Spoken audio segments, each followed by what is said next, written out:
just read in the news today that I'm on the Pentagon's terrorist list because of a tweet.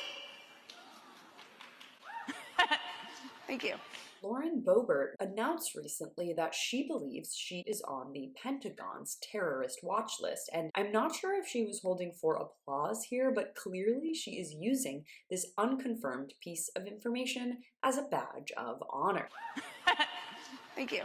The Pentagon is, not surprisingly, neither confirming nor denying Boebert's inclusion on any watch list. Quote, "We cannot confirm the contents of the documents or the veracity of those claims," a defense official said when reached for comment regarding Boebert's assertion that she's included on some list. But there are growing whispers around Washington and beyond that with Trump's most recent indictment, we have reason to be worried about an increase of violence or, at very least, coordinated disruptive actions from the right. But as government bodies like the Pentagon try and grapple with figures like Boebert whipping up their supporters into a frenzy, Trump is focused on only one type of supporter, ones with a lot of money. Politico is reporting that Trump is set to host the first fundraiser for his 2024 campaign on Tuesday evening, hours after he is expected to be arraigned in a Miami courtroom. And he is making big promises to those deep-pocketed supporters, promising a direct address of the indictment, and I'm sure they will not be disappointed by his rhetoric. Obviously, he's going to need all the money he can get, and although Trump is the Republican frontrunner,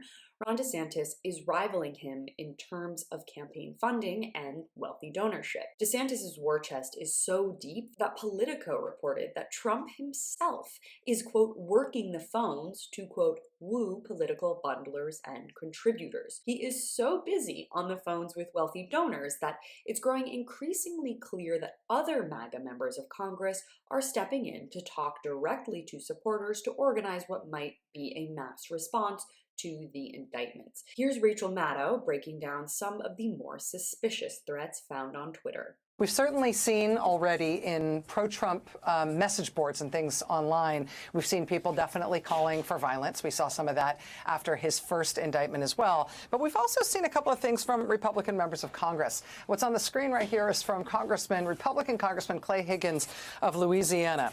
President Trump said, this is from last night, President Trump said he has been summoned to appear at the federal courthouse in Miami on Tuesday. This is a perimeter probe from the oppressors. Hold. Our POTUS has this. Our POTUS is a thing that Trump people use, which means real president of the United States, implying that he actually was reelected, even though he was not. Buckle up. 1/50K, which I think is a reference to the scale on military maps. Know your bridges, which presumably means like be ready when it comes to, knowing about critical infrastructure.